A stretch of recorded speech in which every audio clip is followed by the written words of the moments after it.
Imagine a world without borders, without cities, without even the idea of a nation, just vast, untamed landscapes.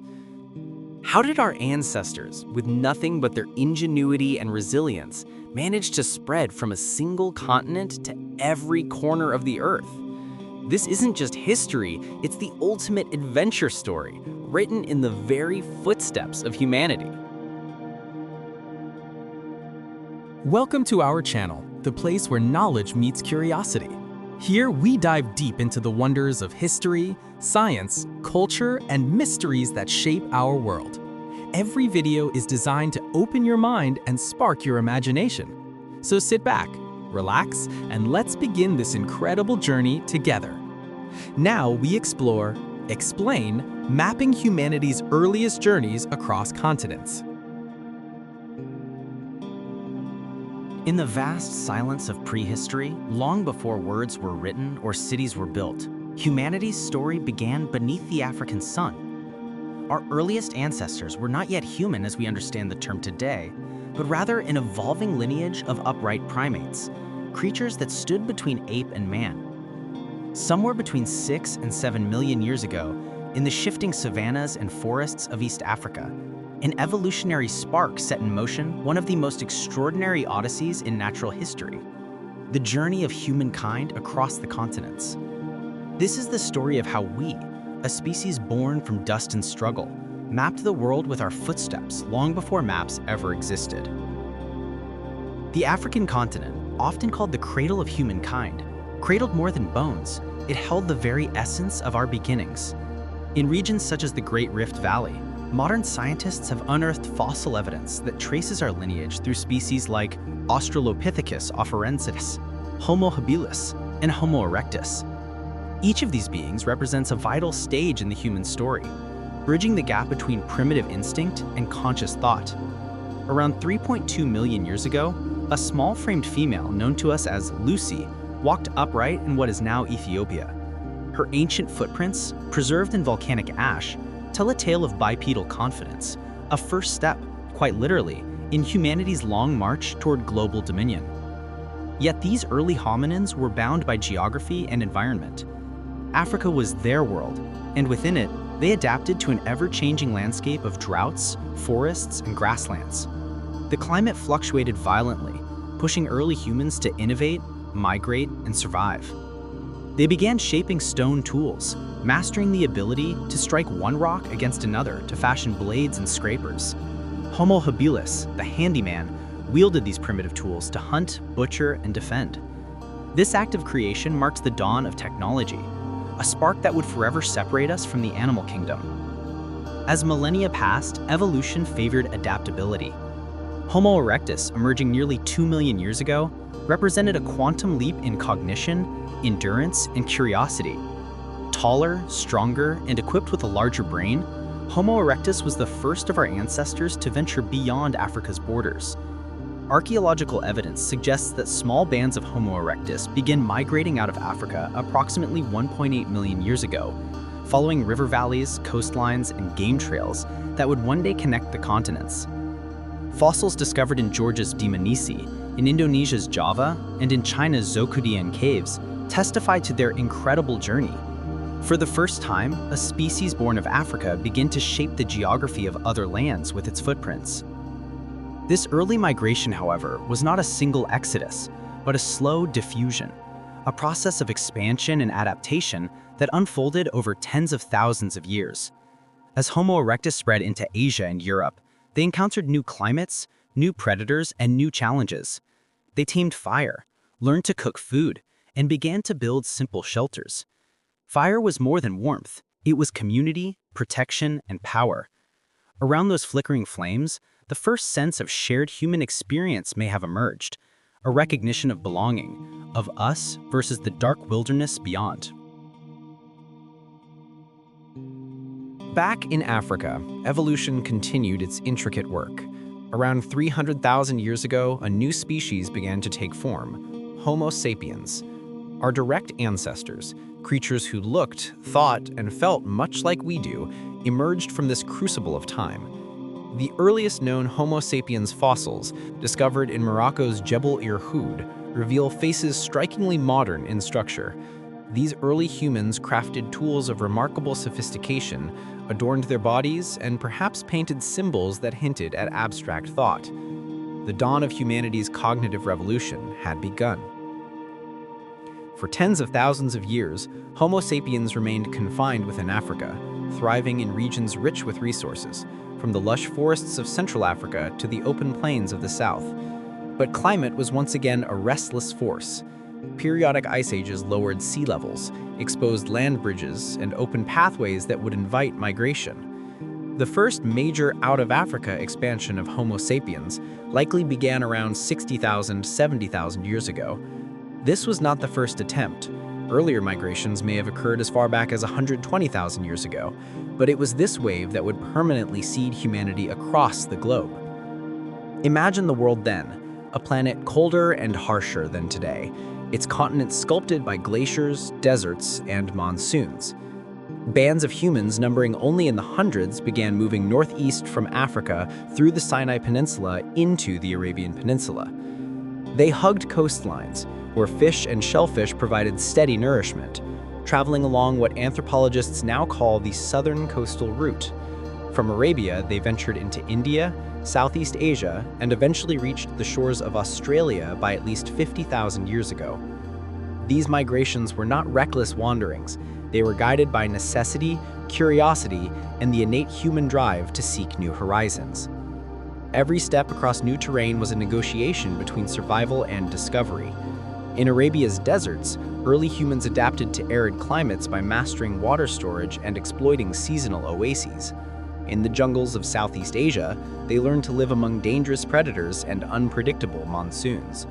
Their skin darkened or lightened depending on latitude, their diets diversified, and their languages began to form as sounds became symbols and meaning. Culture was born from movement. Migration was not merely a change in geography, it was the birth of civilization's raw material, adaptation. Meanwhile, another branch of humanity had long made its home outside Africa, Homo neanderthalensis, or the Neanderthals, who thrived in Europe and Western Asia for nearly 400,000 years. When modern humans arrived in these regions around 45,000 years ago, they encountered their distant cousins. The meeting of these two species was complex, neither purely hostile nor entirely peaceful. Genetic evidence shows that interbreeding occurred. Fragments of Neanderthal DNA still live within all non-African populations today. Through this blending, humanity gained new immune responses and physical adaptations, a testament to evolution's subtle diplomacy. From Africa's heartlands to Europe's icy frontiers, humanity's expansion was reshaping the planet's biosphere. Wherever humans went, they left traces, tools, art, bones, and fire pits. The famous cave paintings of Chauvet and Lascaux in France, though created tens of thousands of years later, are spiritual echoes of this early age of movement and imagination. Migration gave birth not only to diversity of form and language, but also to myth, the shared stories that anchored communities to place and memory. Every campfire tale was, in essence, a map of the known world, charting rivers, mountains, and stars. By 40,000 years ago, modern humans had spread across Eurasia. Small tribes roamed through the steppes of Central Asia, hunting mammoths and woolly rhinoceroses. Others followed the Danube and Volga rivers into Europe, carving bone flutes and carving the earliest symbols of art and ritual. In the frigid north, they crafted clothing from furs, built shelters from bones, and painted constellations on cavern walls, perhaps to understand their place beneath the cosmos. Humanity had become planetary. But while Eurasia was being claimed by Homo sapiens, the world was far from fully mapped by human feet. Vast lands still waded across oceans and frozen merges. The coming chapters of this story would see humans cross into the Americas and Oceania, mastering the seas and the stars in ways no creature before them had imagined. The out-of-Africa migrations were the first verse in a longer epic, a poem written in footsteps, etched across the sands of time. As the Ice Age deepened around 30,000 years ago, sea levels dropped even further, revealing land bridges that connected continents. One of these, the Bering Land Bridge, known as Beringia, would one day serve as the narrow passage between Asia and the Americas. But before that crossing, humans continued to spread across South Asia into China and onward to the Pacific's edge. Archaeological sites in Borneo and New Guinea show evidence of human presence dating back over 50,000 years, suggesting that early humans had already learned to navigate across open waters. They used simple rafts or dugout canoes, guided perhaps by the flight of birds, the direction of waves, or the position of stars. These ancient mariners were humanity's first explorers, adventurers of an age when the world was still wild and endless. Through all these movements, Africa remained a memory, our shared homeland, still inhabited by communities that carried ancient traditions and knowledge. Those who stayed continued to evolve culturally and technologically, creating the foundations of language, art, and belief that would ripple outward as new groups departed. In every migration, the African essence endured, embedded in DNA and culture alike. Humanity was now a global species, but its soul remained unmistakably African. Thus ended the first great age of human movement, the age of origins and exodus. It was a time when the map of the world was drawn not on parchment, but in pathways through jungle, desert, and ice. Our ancestors, with nothing but courage and fire, transformed from isolated bands of foragers into the architects of global destiny. The next part of this journey will follow these early humans as they conquered new continents, shaped unique cultures, and laid the groundwork for civilization itself. As the waves of humanity continued to roll outward from Africa, a new world awaited to the east, a vast and varied landmass that would become the heartland of early human innovation. Asia, stretching from the arid steppes of central Eurasia to the humid jungles of Southeast Asia, stood as both a testing ground and a cradle for the next chapter of human evolution. Here, the climate was capricious, the geography unforgiving, and the landscapes immense. Yet it was upon this stage that humankind learned to master its environment, develop complex societies, and lay the first foundations for civilization itself. By around 60,000 years ago, human bands had begun establishing footholds across South and East Asia. The journey was neither swift nor linear. It unfolded over millennia through a tapestry of survival and adaptation. Moving along the Indian Ocean coastline, early Homo sapiens followed rivers and seasonal rains, settling where fresh water and game were abundant. Fossil and genetic evidence revealed that these pioneers carried with them the genetic diversity that would later branch into the distinct populations of modern Asians. They encountered vast deltas, monsoon cycles, and towering mountain chains, yet they adapted with ingenuity. In India's subcontinent, they found a land of extremes, from the fertile Indus plains to the arid Thar desert. Archaeological discoveries near Jwalapuram and Bhimpetka suggest that humans occupied this region even during the Toba volcanic supereruption around 74,000 years ago, one of the most catastrophic events in Earth's recent history. Ash and fire rained across continents, yet humanity endured. The resilience displayed by these early South Asian settlers marked a turning point in our species' ability to survive global disasters. They refined their stone tools, developed more efficient hunting strategies, and possibly established early forms of symbolic behavior. This region would later bloom into one of the world's first great civilizations, the Indus Valley, but that would come many thousands of years later. For now, humanity was still a species of wanderers learning the art of permanence. Further east, the first waves of humans reached Southeast Asia, moving through what are now Myanmar, Thailand, and Malaysia. These lands, rich in biodiversity, provided both opportunity and danger. Tropical forests offered abundant food, but also disease and predators. Survival required innovation, building shelters against monsoon rains, crafting nets and traps, and understanding the cycles of nature. In this environment, humanity's relationship with the natural world deepened. The hunter became an observer, the gatherer a cultivator. Knowledge was no longer merely instinct, it was tradition, passed from generation to generation by word and gesture. By 50,000 years ago, humans had reached the great island realms of Indonesia, Papua New Guinea, and Australia. This achievement was nothing short of astonishing. It meant that early humans were capable of crossing open water, navigating distances of at least 60 to 100 kilometers. The crossing to Sahul, the prehistoric supercontinent that connected Australia, Tasmania, and New Guinea, marked humanity's first great maritime triumph. Here, they met a land utterly alien to their African origins, a continent filled with marsupials, giant reptiles, and strange birds. Within a few millennia, humans adapted completely to its rhythms. They hunted giant kangaroos, used fire to manage landscapes, and painted stories upon rock walls and pigments that endure even now, 40,000 years later.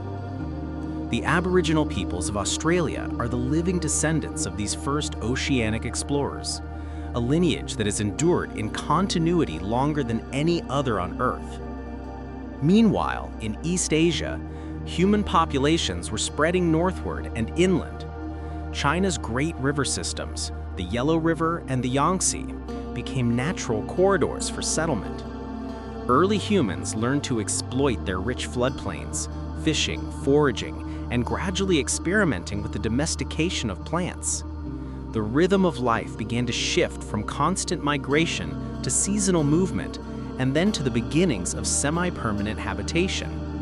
Caves like Zhoukoudian and Shudonggo preserve traces of these ancient communities, flint tools, fire pits, and ornaments carved from bone and shell. These were the faint glimmers of the agricultural age yet to come. In Central Asia, the story unfolded differently. The region's open steppes and cold deserts shaped humans into nomadic survivors. The vast expanse of land between the Caspian Sea and the Altai Mountains was a crossroads where cultures met and mixed. Here, small tribes followed migrating herds of antelope and horses, learning to read the movements of the seasons and the sky. The steppe peoples became masters of endurance, laying the groundwork for a nomadic tradition that would later give rise to the great horse cultures of the Bronze Age. Even before agriculture, these early hunter-gatherers were connected by trade and kinship networks, stretching hundreds of miles, exchanging obsidian, shells, and pigments. The first glimmer of commerce was taking shape, born of necessity and curiosity. As millennia passed, Asia became a mosaic of human diversity. The genetic, linguistic, and cultural variation we see today in this vast continent began forming in these prehistoric movements. Every valley and mountain pass held its own dialects, myths, and tools, yet all shared a common ancestry, the echo of the African exodus that had set them in motion. In the north, human groups adapted to the cold, developing lighter skin tones to absorb sunlight more efficiently, and crafting thick clothing from animal hides. They hunted mammoths, reindeer, and bison, using spear points made from flint and bone. In the south, communities remained tropical, with darker skin tones and diets rich in fruit and fish. This environmental shaping of humanity was evolution's continuing artistry, a process that sculpted our physical and cultural forms to match the continents we inhabited. By around 40,000 years ago, modern humans had completely replaced or assimilated older hominins, like the Denisovans and Neanderthals in Asia. But genetic studies reveal that encounters between these groups were not rare. In fact, Denisovan DNA still exists in the populations of Melanesia and Southeast Asia today, suggesting complex interbreeding events. These exchanges were not just biological, they were cultural. From one group to another, techniques for making tools, controlling fire, and using pigments likely spread, creating a shared technological horizon that bound distant peoples together. It was during this epoch that the seeds of civilization were unknowingly sown. As climate stabilized following the last glacial maximum, human populations began to cluster near reliable water sources. In the Fertile Crescent, stretching from the Levant through Mesopotamia, humans began to domesticate plants and animals around 12,000 years ago. Wheat, barley, and lentils became staples. Goats, sheep, and cattle were tamed. Agriculture transformed the human journey. For the first time, the need to wander was replaced by the ability to stay. Villages emerged, clusters of huts, granaries, and communal hearths. The invention of agriculture was not just an economic revolution, it was a spiritual one. People began to see the world as cyclical, governed by the seasons, the rains, and the fertility of the soil. Temples and rituals arose to honor these forces, and with them came myth, art, and the earliest hints of organized religion. Meanwhile, far to the east, similar processes were unfolding independently along the Yangtze and Yellow rivers in China. Early communities began cultivating rice and millet, reshaping the landscape with irrigation and terracing. These were not yet civilizations in the grand sense, but they were their prelude, societies on the brink of monumental change. In these fertile basins, humans were not merely surviving, they were creating abundance. With abundance came leisure, and with leisure came the birth of art and philosophy. The walls of caves gave way to pottery and figurines, to storytelling and symbolic marks that may have represented the earliest forms of writing. Across Asia, humanity had achieved something extraordinary. Adaptation had become creation. No longer was the species shaped only by the environment, it now shaped the environment itself.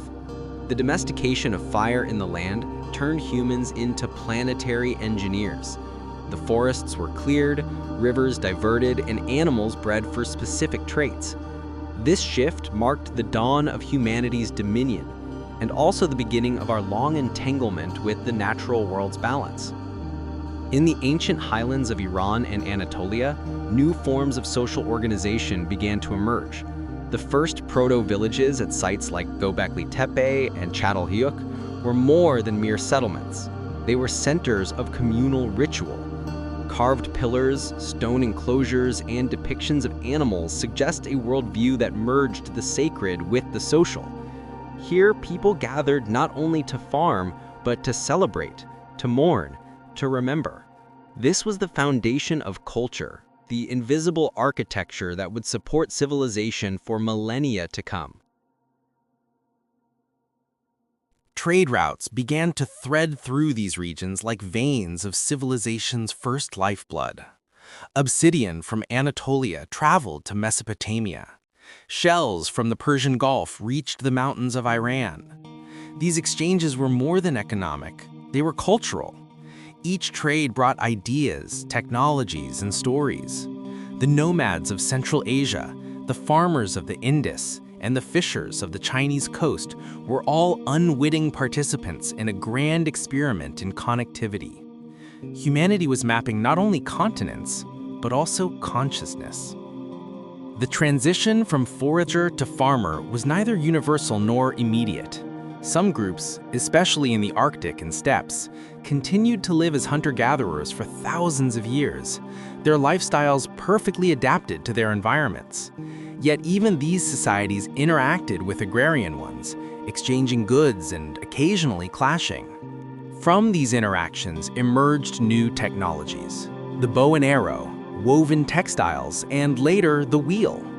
By around 5000 BCE, Asia had become a tapestry of human ingenuity, from the irrigation fields of Mesopotamia to the river villages of the Yellow River, from the maritime traders of Southeast Asia to the mountain shepherds of the Caucasus. The physical migrations that had begun over 60,000 years earlier had now transformed into migrations of ideas. The movement of seeds, livestock, and beliefs across Asia reshaped human identity. Agricultural knowledge spread from the Fertile Crescent eastward, while technologies like metallurgy and pottery moved in the opposite direction. Language families, Indo-European, Sino-Tibetan, Dravidian, and others, began to coalesce, spreading alongside these innovations.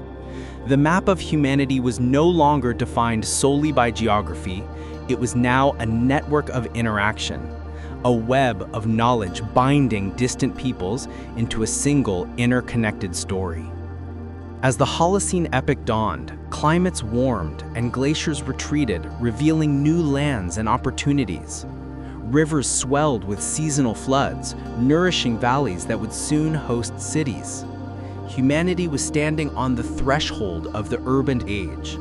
The long wandering was giving way to settlement, and the human journey, once measured in miles, was now measured in monuments. The world's first civilizations were on the horizon: Sumer in Mesopotamia, the Indus in South Asia, and the early dynasties of China. Yet all of them were built upon the same ancestral impulse: the drive to explore, to settle, to create meaning from the endless expanse. The story of humanity across Asia is thus one of transformation. What began as a struggle for survival became a quest for mastery. In the mountains and plains, humanity learned endurance. In the rivers and forests, it learned cultivation. And in the temples and cities, it learned to dream. The migrations that once scattered our ancestors across continents had now woven them into the first networks of civilization. The map of humanity, once drawn in footprints and campfires, now shimmered in cities, trade routes, and the written word. Yet beyond the great Asian heartland, humanity's journeys were far from over. The same spirit that had carried us from Africa to the farthest reaches of the Pacific would soon propel us toward new frontiers, across frozen tundras and over land bridges into an entirely new world, the Americas. The footsteps of our species had already encircled much of the globe, but the ultimate continental conquest still lay ahead. That is where the next chapter of this epic story leads, to the frozen edges of Siberia and across the land bridge to the New World, where humankind would once again remake itself in a landscape vast, wild, and untamed.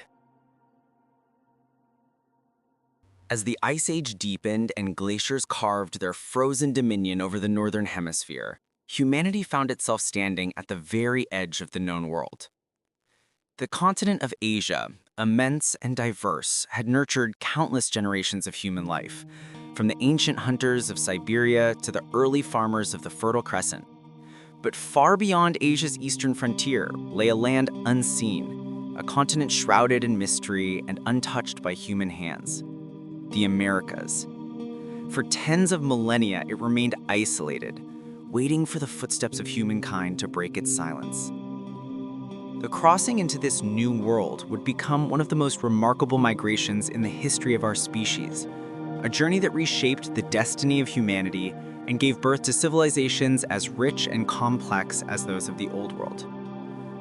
Around 30,000 years ago, during the peak of the last ice age, sea levels were nearly 120 meters lower than today. Massive ice sheets blanketed much of northern Europe, Asia, and North America, locking vast amounts of water into frozen glaciers. This geological transformation revealed new pathways across the planet.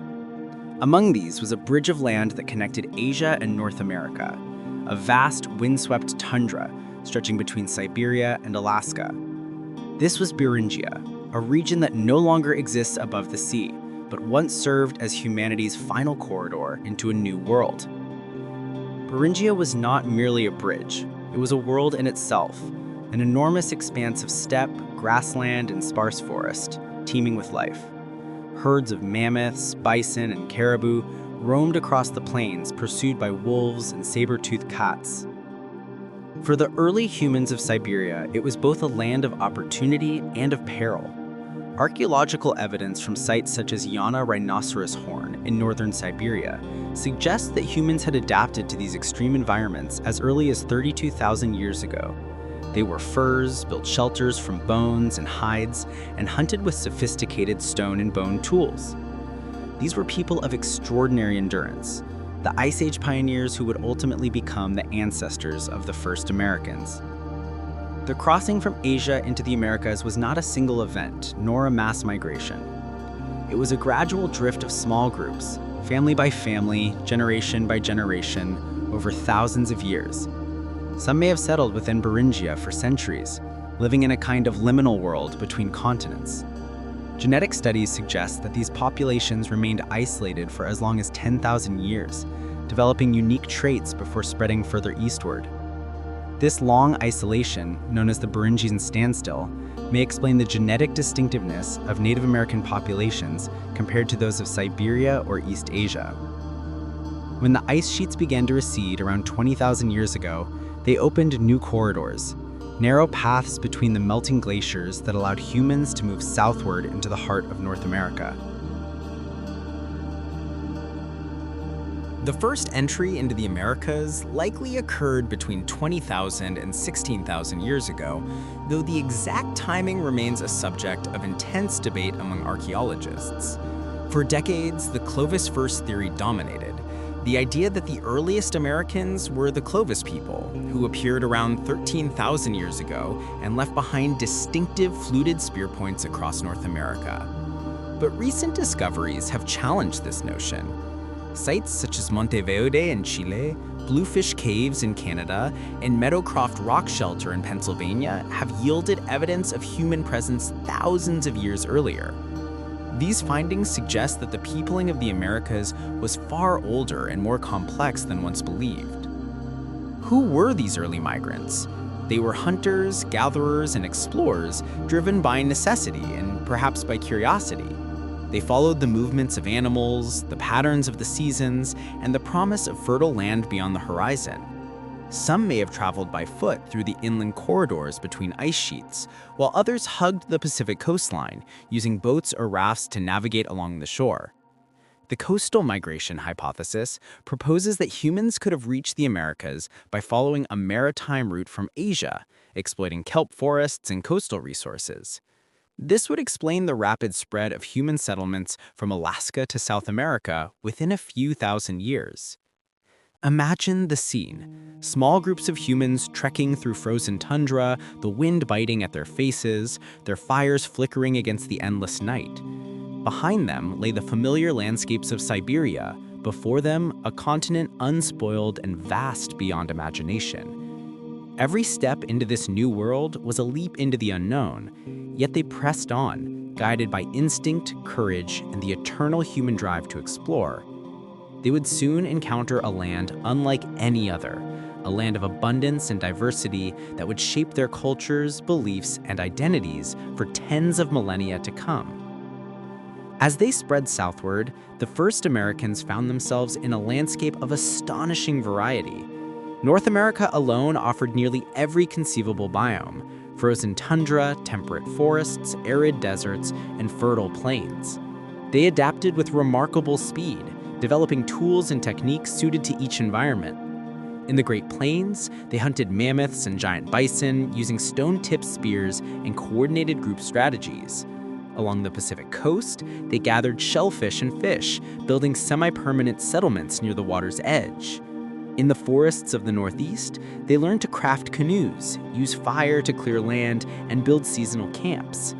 The human footprint expanded across the continent like an unfolding wave. By 14,000 years ago, humans had reached the south end of South America, completing one of the greatest migrations in history. In geological terms, this was an instant, a matter of centuries, not millennia. The sheer speed of this expansion speaks to humanity's adaptability and ingenuity. In South America, people found vast open pampas, Andean highlands, tropical rainforests, and coastal deserts.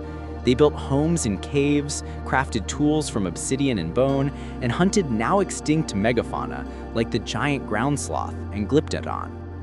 Archaeological sites such as Monteverde in Chile and Pedra Furada in Brazil bear witness to these early settlements, revealing hearths, tools, and even footprints, the tangible echoes of lives lived at the edge of the world. As the Ice Age came to an end, the environment of the Americas changed dramatically. The great ice sheets melted, flooding coastlines and altering ecosystems. Many of the large animals that had sustained early humans, mammoths, mastodons, saber-toothed cots, vanished, perhaps hunted to extinction or undone by climate change. In their place, humans turned increasingly to smaller game, plants, and eventually domesticated crops. Agriculture would emerge independently in several regions of the Americas, giving rise to complex societies that rivaled those of the Old World. In Mesoamerica, the fertile valleys of what is now Mexico became centers of agricultural innovation. Around 9,000 years ago, indigenous peoples began cultivating teosinte, the wild ancestor of maize. Through careful selection and generations of cultivation, they transformed this humble grass into the corn that would sustain civilizations for millennia. Alongside maize, they domesticated beans, squash, and chili peppers, the foundation of a diet so efficient and balanced that it could support dense populations. This agricultural revolution marked the dawn of civilization in the Americas. Villages grew into towns, and towns into ceremonial centers adorned with pyramids and temples. Farther south, in the Andes of South America, humans mastered a very different environment. The high-altitude valleys of Peru and Bolivia became home to early farmers who domesticated potatoes, quinoa, and llamas. They built terraces along mountain slopes, redirecting water through intricate irrigation systems, feats of engineering that testified to their deep understanding of the land. These early Andean societies laid the groundwork for the mighty civilizations that would follow: the Moche, the Nazca, and ultimately, the Inca. In North America, meanwhile, diverse cultures flourished in every ecological niche.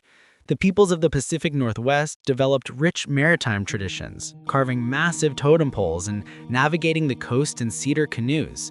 The mound builders of the Mississippi Valley erected monumental earthworks, some aligned with celestial events, suggesting an early grasp of astronomy. In the deserts of the American Southwest, the ancestral Puebloans built complex cliff dwellings and irrigation systems that turned arid land into fertile fields.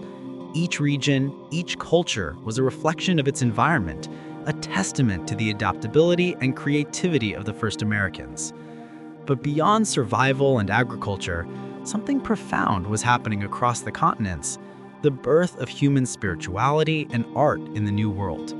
Caves in the Yucatan, canyons in Utah, and cliffs in Patagonia all bear paintings and carvings, spirals, animal figures, and symbols that may represent constellations, myths, or visions.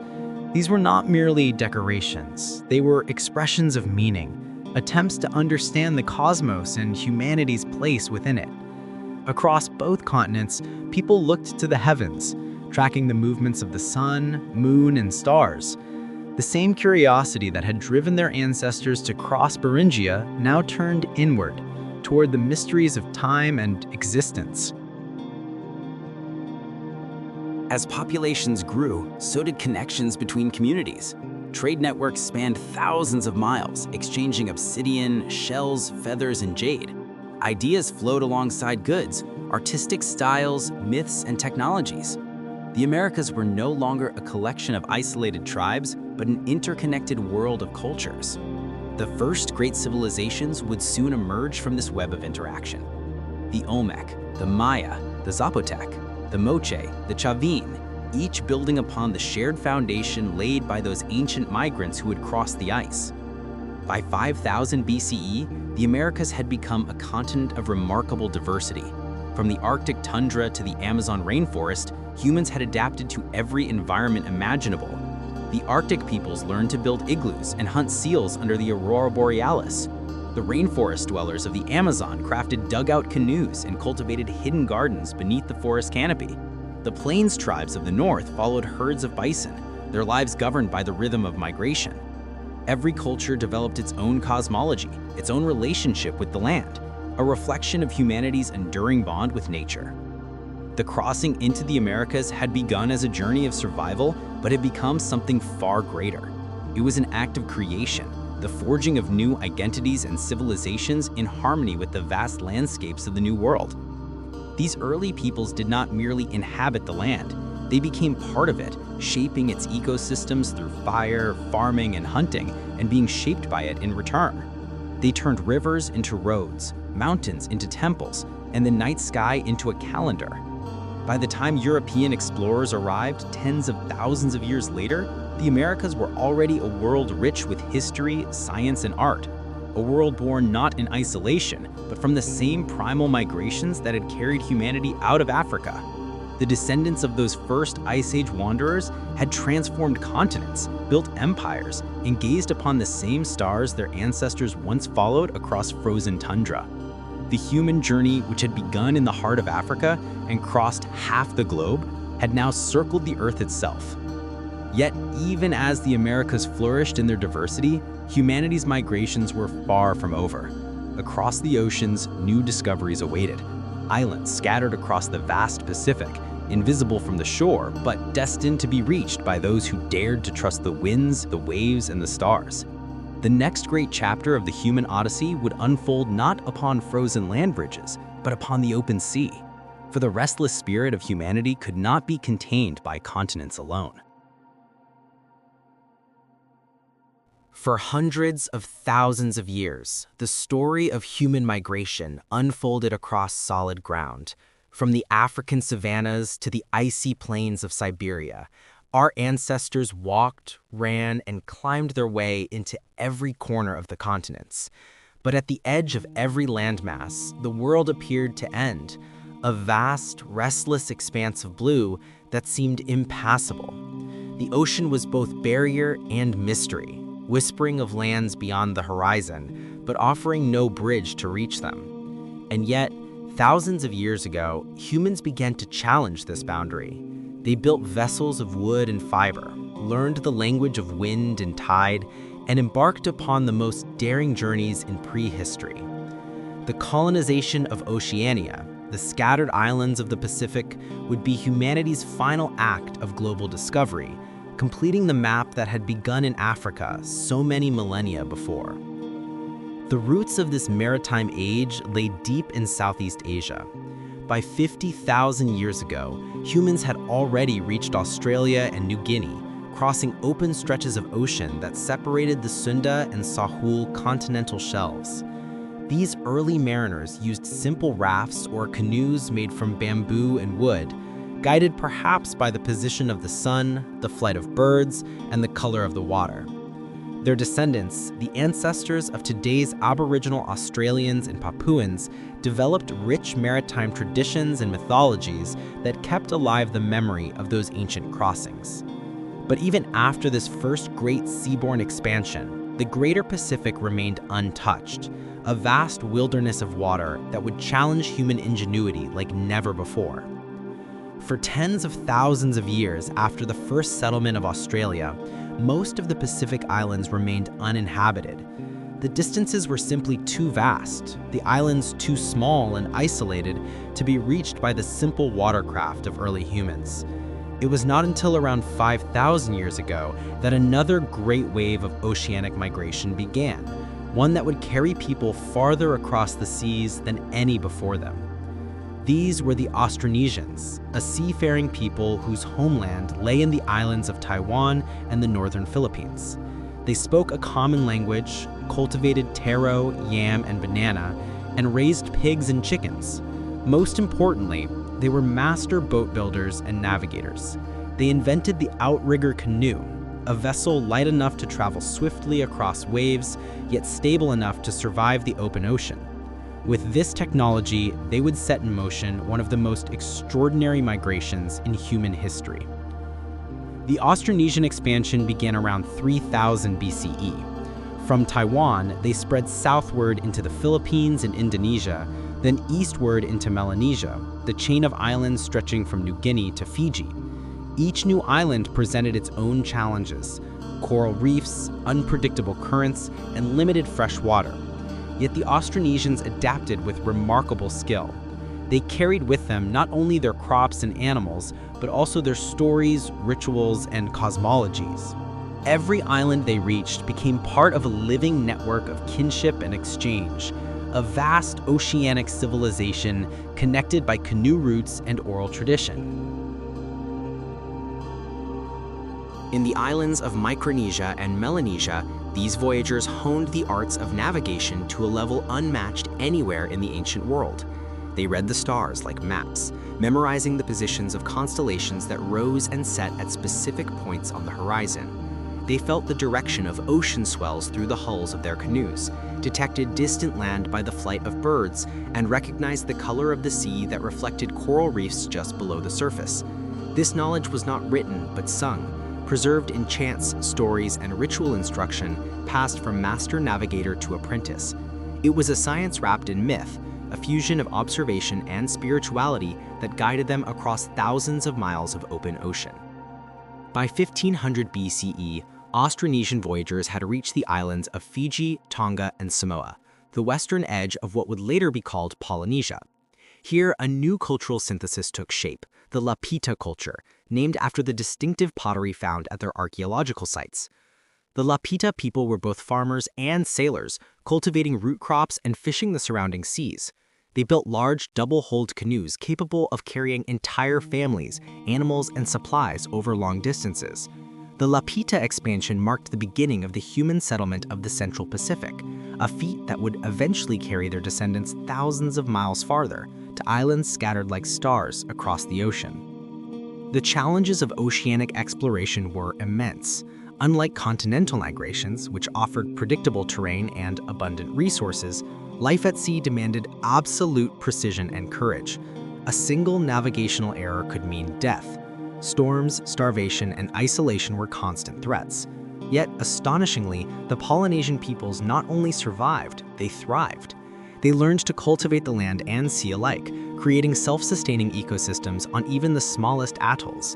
They introduced taro and breadfruit, domesticated pigs and dogs, and developed complex social structures organized around kinship, ritual, and navigation. Their canoes became extensions of their identity, floating villages that carried entire worlds across the waves.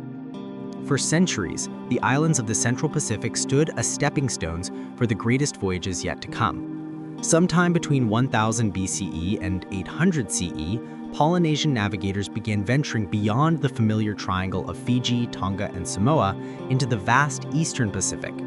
This was the beginning of the final human expansion across the globe, the settlement of Polynesia.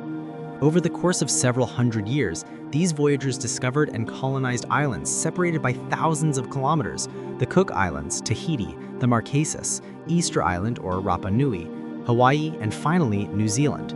In doing so, they became the last great explorers of the pre-modern world, completing the human journey that had begun in Africa more than 100,000 years earlier.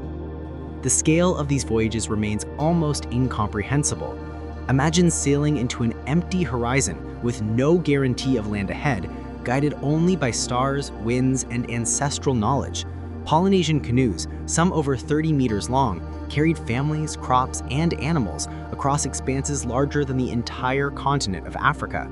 Their navigators, known as wayfinders, possessed a mental map of the ocean, a living atlas that combined astronomical alignments, ocean currents, bird migrations, and oral memory. They could find tiny islands hidden within millions of square miles of water long before compasses or charts existed. To the Polynesians, the sea was not a barrier, but a highway, a living entity woven into their spiritual and cultural identity. The mythology of these voyages reflects humanity's enduring dialogue with the unknown. In Polynesian tradition, the world was born of sea and sky, and every island was a child of the ocean. Voyages were not mere migrations, but sacred reenactments of creation. Chiefs and navigators held divine authority, believed to channel the spirits of the ancestors who first crossed the waves. Every star had a story. Every wind had a name. Navigation was a spiritual practice as much as a technical skill, a communion between humanity and the cosmos. By the time Europeans first entered the Pacific in the 16th century, Polynesians had already explored and settled a region spanning nearly 1/3 of the Earth's surface. From Easter Island in the east to Madagascar in the west, another outpost reached by Austronesian voyagers thousands of years earlier, the Austronesian expansion represented the most extensive maritime migration in pre-modern history. It was the final proof of humanity's limitless adaptability, our ability to read the rhythms of wind and water, to transform fear into curiosity, and to find home even in the middle of the sea. But the story of Oceania is not only one of movement, it is also one of connection. Despite the vast distances separating them, the islands of the Pacific shared linguistic, cultural, and genetic links that testify to a common heritage.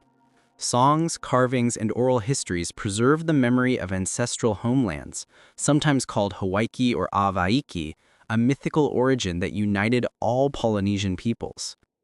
Trade and communication between islands persisted for centuries, creating a web of exchange that mirrored the networks once built across Asia and Africa. The ocean, rather than dividing these societies, bound them together in a single, fluid civilization. The legacy of the Austronesian and Polynesian navigators endures not only in their descendants, but in the technologies and knowledge they left behind. Modern scientists and sailors continue to marvel at their achievements. In recent decades, traditional voyaging societies have revived ancient navigation techniques, building double-hulled canoes and sailing across the Pacific without modern instruments.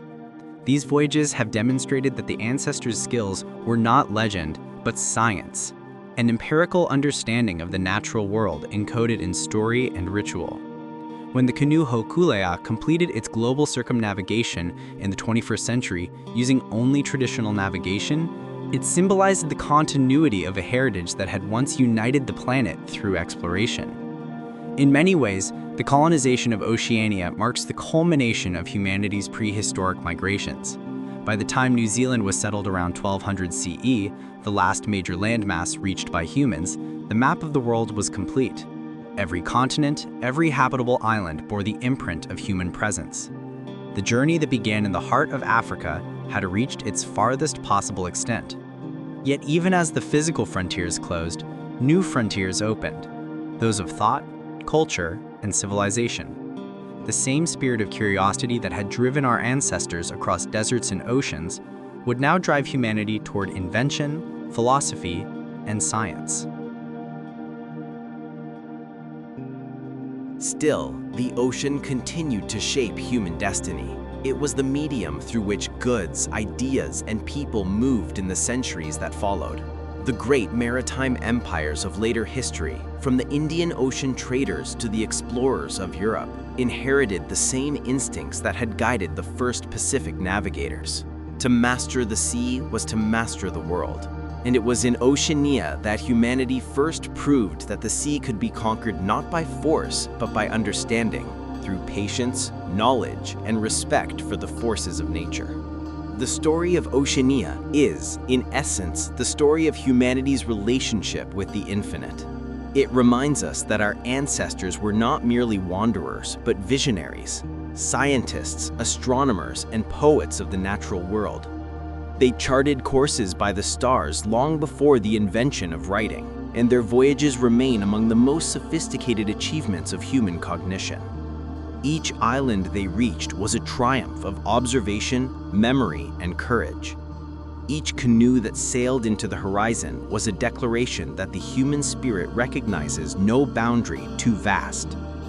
By the time the Great Polynesian Triangle was fully settled, bounded by Hawaii in the north, Easter Island in the east, and New Zealand in the southwest, humanity had achieved something unparalleled in the animal kingdom. No other species had ever mapped an entire planet through sheer will and intellect. We had become quite literally the global species, an organism whose home was not a single continent, but the Earth itself. From the plains of Africa to the mountains of the Andes, from the Arctic ice to the coral atolls of the Pacific, we had written our story upon every shore. But this completion was not an ending. The same restlessness that had driven our ancestors to cross the seas would soon lead them to look beyond the world itself, to the stars they once used as guides.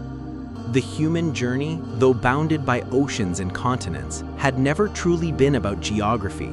It was about curiosity, the need to know what lies beyond the horizon. And in the final ages of prehistory, as the first great civilizations began to rise from the river valleys of Mesopotamia, the Nile, the Indus, and the Yellow River, that curiosity would transform into something new, the dawn of recorded history.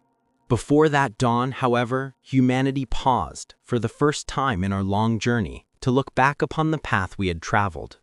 The ocean had tested us, taught us, and transformed us. It had shown us that to explore is to trust in both nature and ourselves. It had bound scattered peoples into cultures of extraordinary resilience and imagination, and it had completed the map of human migration, bringing the story full circle. From the African cradle to the Pacific horizon, humanity had finally touched every corner of its homeworld. The Earth had become a human planet. By the time the final wave of human migration reached the islands of Oceania, the world was, for the first time in history, entirely inhabited. Every mountain, forest, and desert bore traces of human footsteps. From the icy fringes of the Arctic to the sun-drenched coral atolls of the Pacific, humanity had completed a global odyssey that had begun in the deep prehistory of Africa. Yet, as the physical migration slowed, another kind of journey began, one that would reshape the world more profoundly than any before it, the journey of connection. It was the era when human beings stopped merely spreading across the planet and started weaving it together through trade, communication, and shared knowledge. It was the dawn of civilization, the age when the wanderers became builders and the explorers became storytellers of the earth. The story of these connections is the natural continuation of the story of migration. Human movement had always been more than a quest for new land. It was a quest for exchange. Every step across a mountain pass or every sail across a strait carried not just bodies, but ideas. With the end of the Great Migrations came the beginning of cultural diffusion, the transmission of language, technology, belief, and art from one community to another. As humans began to settle, they built networks that spanned continents, invisible threads of commerce and communication that turned isolated populations into parts of a single, interconnected human web. The first centers of these connections emerged in the fertile river valleys that nurtured the earliest civilizations. In Mesopotamia, between the Tigris and Euphrates, humans learned to irrigate the land, cultivating wheat and barley that could sustain large populations. Villages grew into cities, and cities into empires. In Egypt, the Nile became a highway of culture, binding together the northern delta and the southern cataracts. In the Indus Valley, complex urban centers like Mohenjo-Daro and Harappa demonstrated advanced planning, trade, and governance. Across East Asia, along the Yellow River, early Chinese societies developed written language and metallurgy, while in the Americas, civilizations like the Olmec and later the Maya began to carve monumental architecture from the jungles. Yet, beneath all their diversity, these civilizations were linked by a common pattern. They emerged where migration had brought together different peoples, skills, and ideas. The confluence of genetic and cultural diversity, born from millennia of movement, created fertile ground for innovation. Humanity's journey across continents had been a long act of experimentation. Every migration a test of survival, every adaptation a lesson learned. By the time humans began to build cities, they carried within them a library of global experience. Civilization was, in essence, the crystallization of that shared memory. As civilizations expanded, trade routes became the arteries of a growing world system. Long before the famous Silk Road of Asia, ancient traders were already moving obsidian, shells, salt, and precious stones across great distances. These goods were not just commodities, they were messages. A bead found in a tomb in Mesopotamia might have originated in the Indus Valley. A piece of jade in China might have come from distant Burma. Such exchanges carried not only materials, but ideas, technologies of pottery and metalwork, myths and gods, and new conceptions of the world. The act of trade itself became a form of exploration, binding together the scattered offspring of humanity's first migrations. The Silk Road, when it emerged in earnest around 100 BCE, was the culmination of thousands of years of connection. Stretching over 6,000 kilometers from the heart of China to the shores of the Mediterranean, it was not a single road, but a network, a living organism of caravans, markets, and cultural crossroads.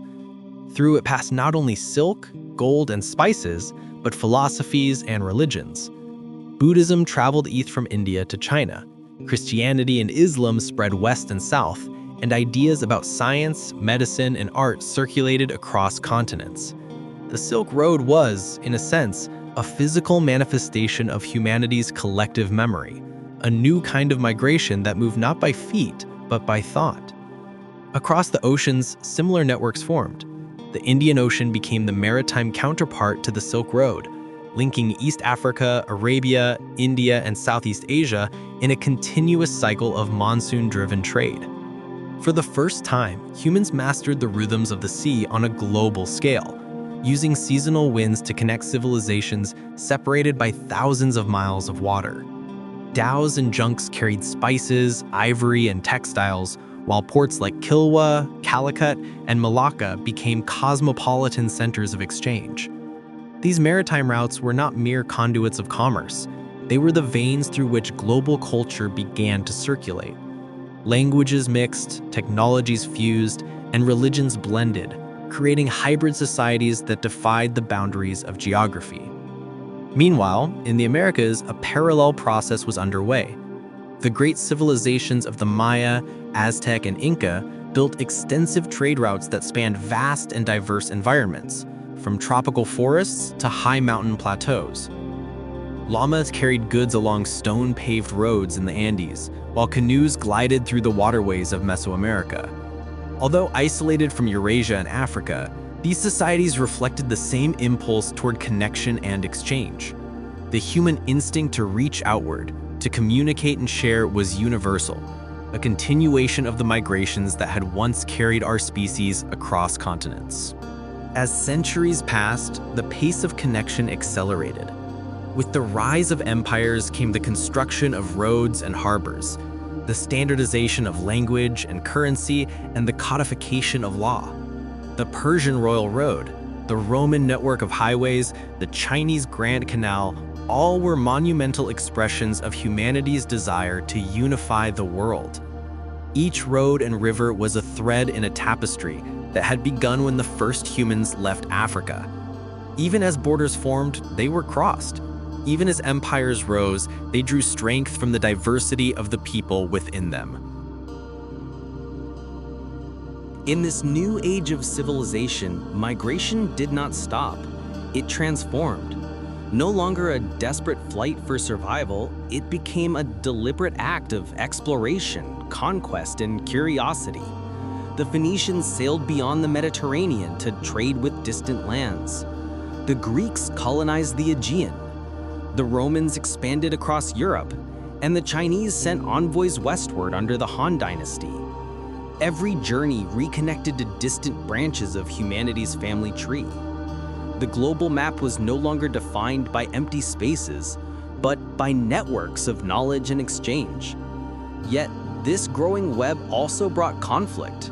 Where humans met, they sometimes clashed. The same curiosity that drove exploration could also fuel conquest. Empires rose and fell upon the tides of ambition. The Mongol conquests of the 13th century, though devastating, paradoxically expanded global connectivity, creating the largest contiguous empire in history and revitalizing trade across Eurasia. The routes that once carried armies later carried merchants and scholars. Even in violence, humanity's migrations left traces of communication. Ideas survived where empires did not.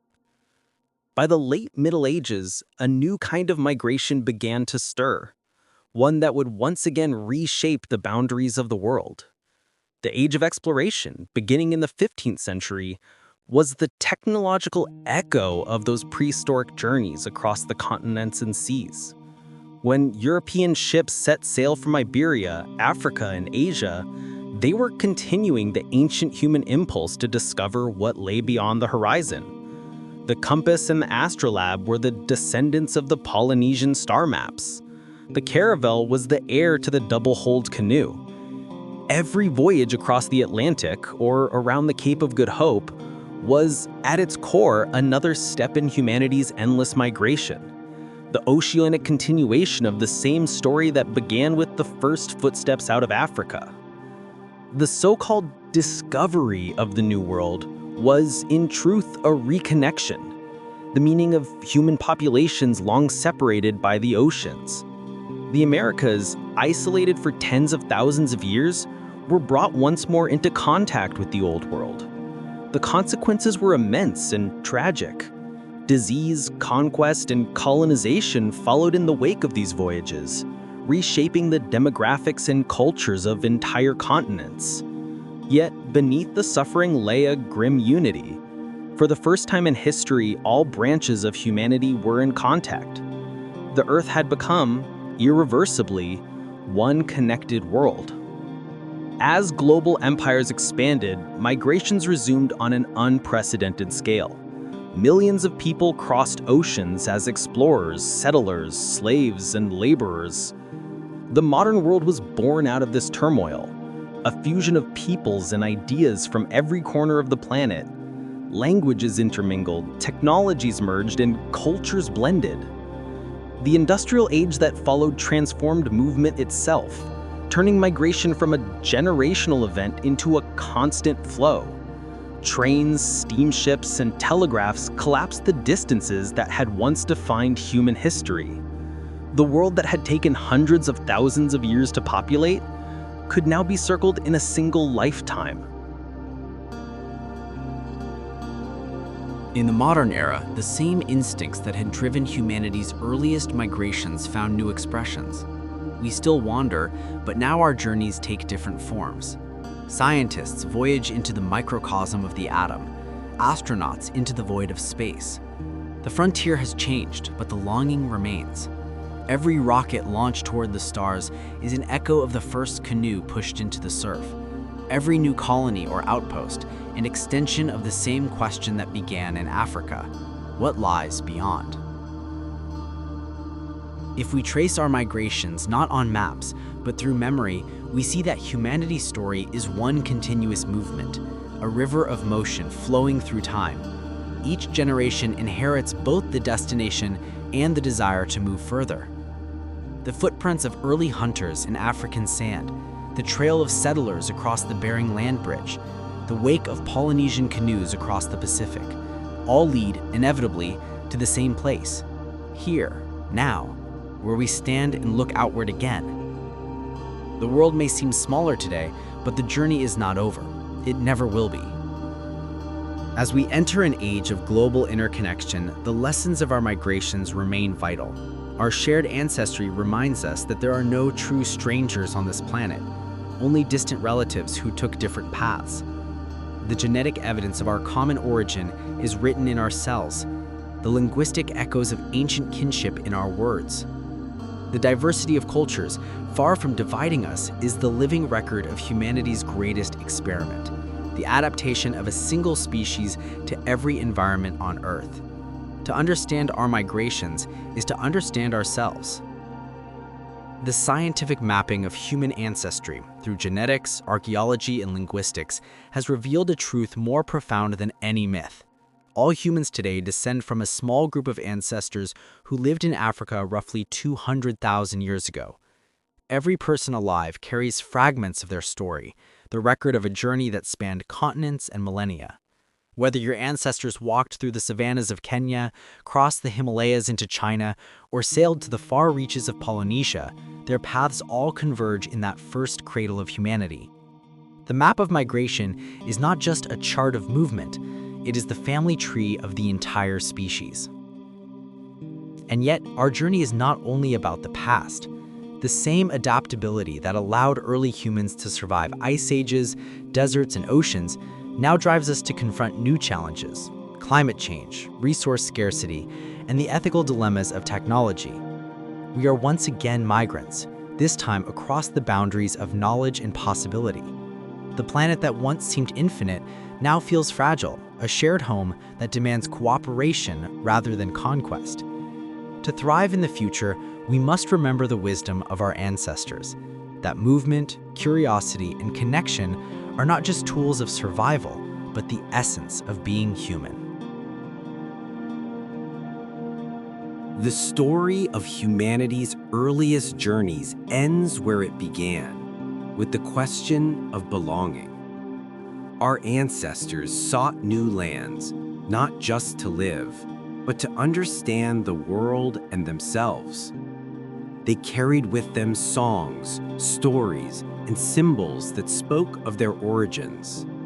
In every campfire tale, in every star map etched into memory, they expressed the same truth, that the earth was both vast and intimate, strange and familiar, a place to explore and to call home. That truth endures. Even as we send probes to other planets and satellites into orbit, we remain, at heart, the same explorers, children of wanderers, seeking our reflection in the unknown. As night falls on the long story of prehistory, we can imagine our ancestors gazing up at the stars from every corner of the globe, from the deserts of Africa, the tundras of Siberia, the mountains of the Andes, and the beaches of Polynesia. Each of them saw the same sky, the same constellations, the same silent invitation to journey onward. That shared vision, more than any tool or technology, is what made us human. We are, and have always been, the species that moves, not only across land and sea, but across imagination itself.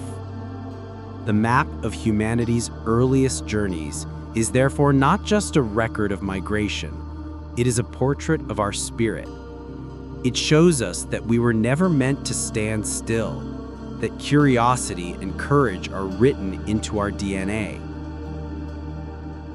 Every generation inherits the momentum of those who came before, the rhythm of footsteps, the whisper of waves, the pull of the horizon.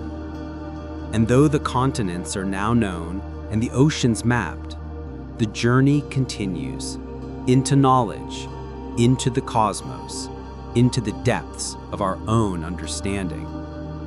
For in the end, the greatest map we have ever drawn is not of the earth, but of ourselves. A map that begins in Africa, spans the globe, and points forever toward the future. Humanity's earliest journeys were not only migrations across continents, they were the first chapters in a story that will never truly end.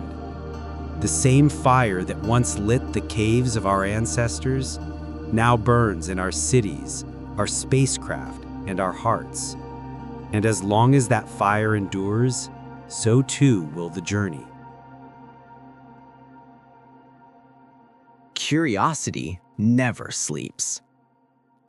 Our exploration ends for today, but curiosity never sleeps. So if your mind still seeks answers, subscribe now and keep the fire of discovery alive. We'll see you in the next adventure.